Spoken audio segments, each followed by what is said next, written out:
Nè chỉ can tham cái là nó đi cắt đầu yes mà đặt mình sẽ làm rồi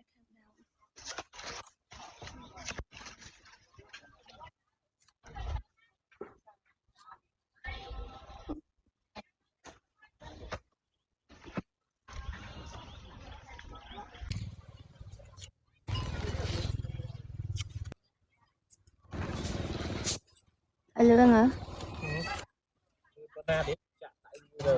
Có ba về nữa.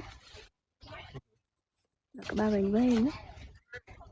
Nè chỉ can tham cái là nó đi cắt đầu